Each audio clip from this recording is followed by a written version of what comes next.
በመቀጠል የተከበሩ ዶክተር ደሳለኝ ጫኔ።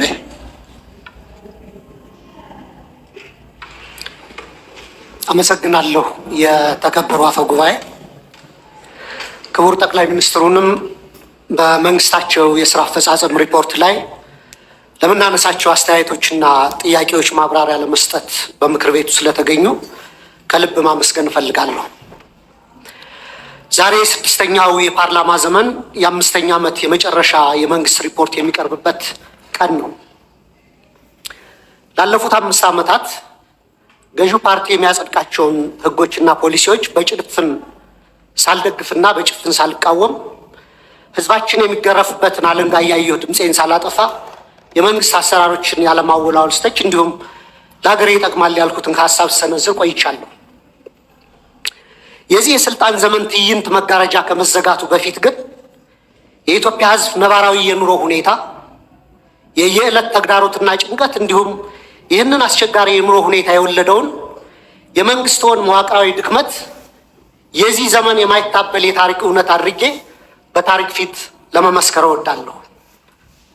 ይህንንም ለማድረግ ማጠቃለያ አስተያየቴና ጥያቄ እንደሚከተለው አቀርባለሁ። 1. የ5 ዓመቱ የኢትዮጵያውያን ተግዳሮቶች። ክቡር ጠቅላይ ሚኒስትር፣ ላለፉት 5 ዓመታት የኢትዮጵያ ህዝብ የከፈለው ዋጋ እጅግ የበዛና ከባድ ነው። እርስዎ ስልጣን ላይ ሲቀመጡ የገቡት የሰላምና የብልጽግና ቃል ኪዳን ነበር። በተግባር ግን ያየነው ተገላቢጦሹን ነው። የሰሜን ኢትዮጵያ ጦርነት ያስከተለው አስከፊ ሰብአዊ ውድመትና ጠባሳ ሳይሽር ዛሬም በአማራ፣ በኦሮሚያ፣ በጋምቤላ፣ በቤንሻንጉል ጉሙዝና በሌሎችም አካባቢዎች የሚታዩት ቀጣይነት ያላቸው ግጭቶችና ጦርነቶች፣ ብሔርና ሃይማኖት ተኮር ጥቃቶች፣ እገታዎችና አለመረጋጋቶች የዜጎችን የመኖር መብት ነፍገዋል። በቅርቡም ከትግራይና ከኤርትራ ኃይሎች ጋር የሌላ ጦርነት ስጋት አሳሳቢ ደረጃ ላይ ደርሷል።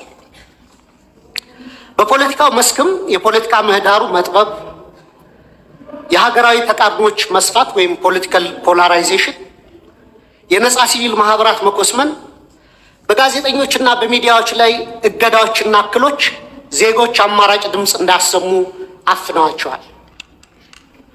በርካታ የፖለቲካ እስረኞችም ህገ መንግስታዊ የፍትህ ዋስትና ተነፍገው ይገኛሉ። ይህ አጠቃላይ የሰላም የጸጥታና የፖለቲካ ውድቀት የፓርቲው የተሳሳተ ፖለቲካዊ ፍልስፍናና ብሔራዊ አንድነትን በተግባር ማምጣት ያቃተው የመደመር ትረካ መዋቅራዊ ስብራት ውጤት ነው። 2. ስልታዊና መዋቅራዊ ስህተቶች። መንግስት የችግሮቹን ስራ መሰረት ትቶ ምልክቶቹን ብቻ የመቀጥቀጥና በቁጥር ጨዋታ ህዝብን የማደናገር አካሄድ እየተከተለ ነው።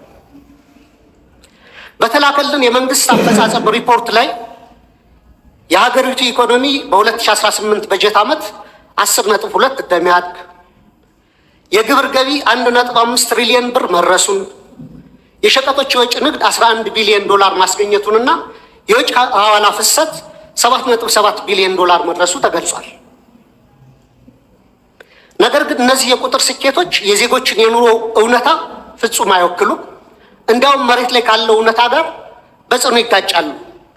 ምክንያቱም አንደኛ የኑሮ ውድነትና የዋጋ ግሽበት ከገቢያችን ጋር አልተመጣጠነም። ሪፖርት ውስጥ ከግንቦት 2018 ዓ.ም አጠቃላይ የዋጋ ግሽበት 13.4፣ የምግብ የዋጋ ግሽበት ደግሞ 15% ደርሷል ይላል።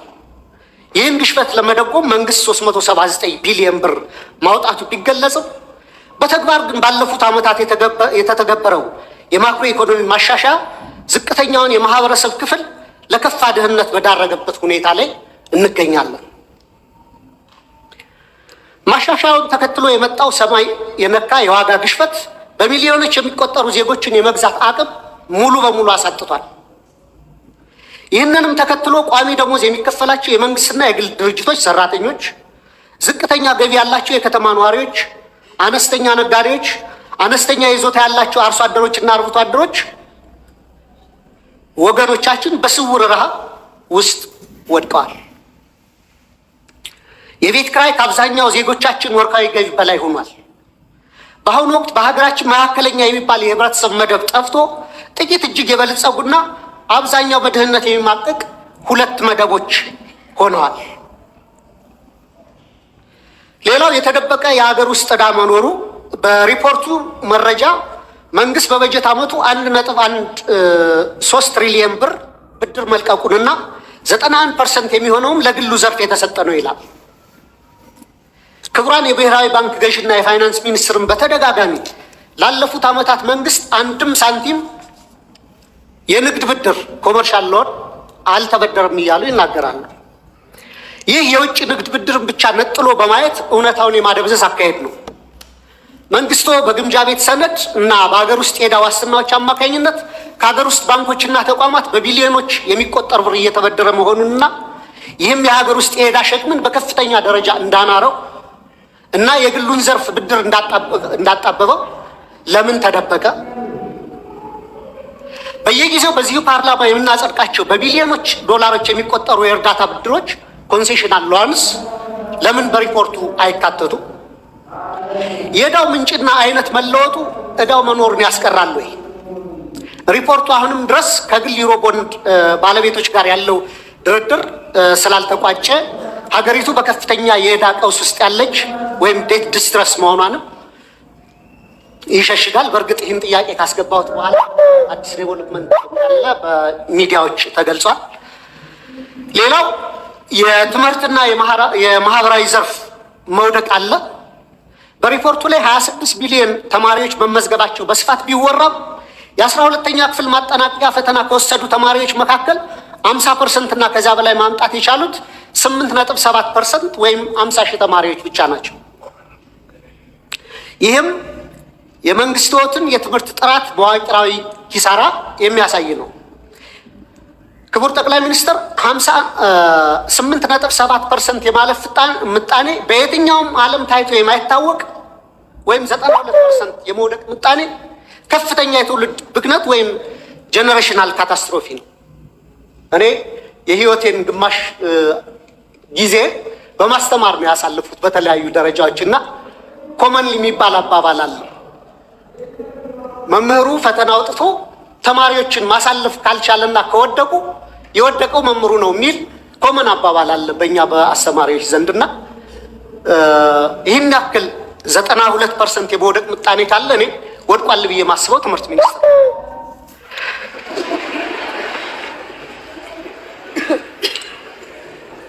በዚህ ሁሉ ተስፋ አስቆራጭ ሂደት ውስጥ አልፈው ለሚመረቁ ወጣቶችም የስራ ዕድል የለም። ይባስ ብሎም ወደ 7 ሚሊዮን የሚደርሱ ተማሪዎች አሁንም ድረስ ከትምህርት ገበታቸው ተገልለው ይገኛሉ። ይህ 7 ሚሊዮን አሃዝ ከ20 በላይ የአፍሪካ ሀገራት እያንዳንዳቸው ካላቸው አጠቃላይ የህዝብ ቁጥር በላይ መሆኑንም ልብ ይሏል። ሌላው የሰብአዊ ቀውሶች ትኩረት አለመሰጠቱ ነው። መንግስቱ የመረጃ ማጥራት ስራ ሰርቻለሁ በሚል ሰበብ የሰብአዊ ድጋፍ ፈላጊዎች ቁጥር ከ27 ሚሊዮን ወደ 2.3 ሚሊዮን ወርዷል ይላል።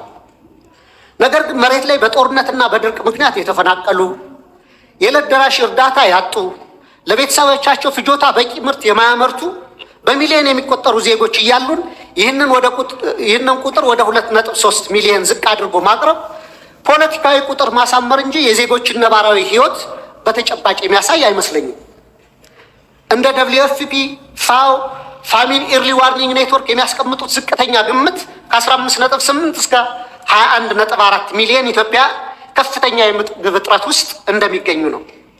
መንግስታዊ ካልከሩ ድርጅቶች ጋር በተያያዘም የእርዳታ እህል አቅርቦት እንዳያከፋፍሉ በመንግስት መከልከላቸውና ወደ ጥሬ ገንዘብ ድጋፍ ወይም ካሽ ትራንስፈር እንዲያተኩሩ ብቻ መገደዳቸው ተገልጿል። ይህም በገበያ ላይ ካለው የዋጋ ግሽበት አንጻር በርካታ ቤተሰቦችን ለከፋ የምግብ ዋስትና እጥረት የሚዳርግ ነው። የዓለም አቀፍ የገንዘብ ድርጅት እና የዓለም ባንክ በርካታ ገንዘብ ዶላር ወደ ኢትዮጵያ ኢኮኖሚ ኢንጀክት እያደረጉ ነው፣ ፓምፕ እያደረጉ ነው። ይህ መግባቱን ተከትሎ ደግሞ የመጣው ጊዜያዊ የማክሮ ኢኮኖሚ መረጋጋት ታይቷል። እሱ ጥሩ ነው። የፎሬን ከረንሲ ሪዘርቭ ማደጉ፣ የማክሮ ኢኮኖሚ አመላካቾችም በተወሰነ ደረጃ መረጋጋት ማሳየታቸው መልካም ጅማሮ ቢሆንም የተገኘው ለውጥ የኢትዮጵያውያንን ሕይወት በተግባር ካልቀየረ ዘላቂ ትርጉም አይኖረውም። የችግሮቻችን ስረ መሰረት ችላ በማለት በጊዜያዊ ማስታገሻዎችና በፎሬክስ ክምችት እድገት ትረካ ብቻ ሀገር ረጅም መንገድ መውሰድ የምንችል አይመስለኝም። 3 የመፍትሄ ሀሳቦች። ክቡር ጠቅላይ ሚኒስትር፣ እኔ በተደጋጋሚ ለማሳየት እንደሞከርኩት ለሀገራችን ዘላቂ ሰላምና መረጋጋት፣ ብሔራዊ ደህንነትና ልማት የሚከተሉት 3 መፍትሄዎች ዛሬም በመጨረሻ ቀን ደጋግሜ ማቅረብ እፈልጋለሁ። 1 እውነተኛ ብሔራዊ ውይይትና የፖለቲካል መፍትሄ ፖለቲካል ሴትልመንት መድረስ አለብን። በብሔራዊ ምክክር አጀንዳ ማሰባሰብ ሂደት ከ200 ሺህ በላይ ዜጎች ተሳትፈውባታል የተባለለት ሂደት ሐምሌ 2008 ጀምሮ ሀገራዊ ምክክር ጉባኤው እንደሚካሄድ ተገልጿል። ይህንን አንደኛ ከመንግስት የፖለቲካ ተጽዕኖ ሙሉ በሙሉ ነፃ ማድረግ፣ ሁለተኛ አሁንም ተቻኩለን ሂደቱን ለመጨረስ ከምንሯሯጥ ይልቅ ሁሉንም የታጠቁና ያልታጠቁ የፖለቲካ ኃይሎችን ያካተተ እውነተኛ የምክክር ሂደት ማድረግ ያስፈልጋል ብዬ አስባለሁ። ሀገራችን እግር ከወርች አስረው የያዟትን የፖለቲካ ቅራኔዎች በዘላቂነት ለመፍታት ወደ ነፃና ፍትሐዊ የሽግግር ሂደት ትራንዚሽናል ጀስቲስ ሂደት ማምራትና ሁሉን አቀፍ ሀገራዊ እርቅ ማውረድ ብቸኛው መውጫ መንገዳችን ነው።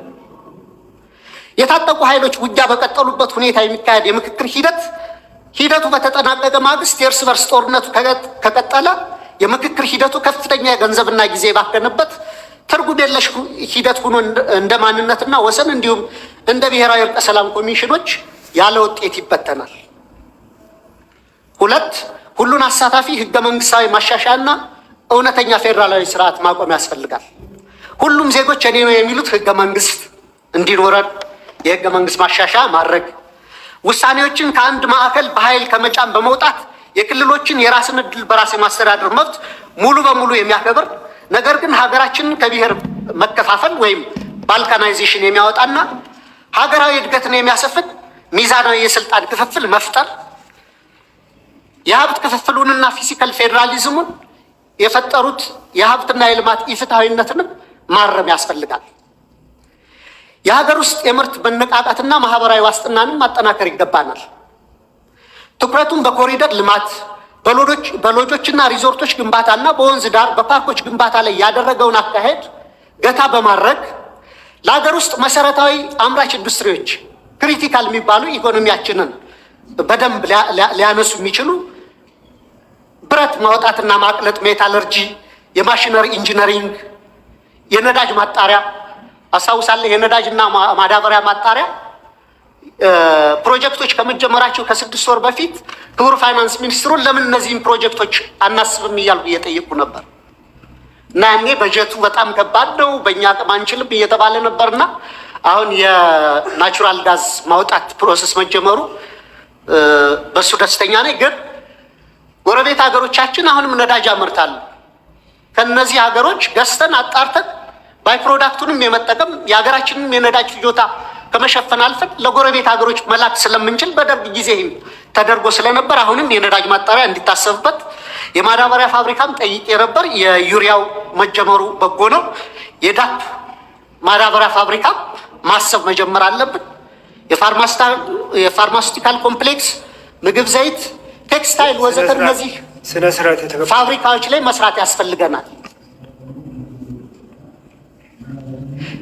እንደ ባቡር፣ ሀገር አቋራጭ ፍጥነት መንገዶችና የኃይል ግንባታ፣ ለመስኖ መጠጥና ለተለያዩ አገልግሎቶች የሚውሉ መልቲፐርፐዝ ግድቦች፣ ዘመናዊ ግብርና፣ የመኖሪያ ቤቶች ግንባታና ለምግብ ዋስትናና ለድሆች የሚሆን ጠንካራ ማህበራዊ የደህንነት መረብ መዘርጋትም በቀጣይ ሊታሰብበት ይገባል።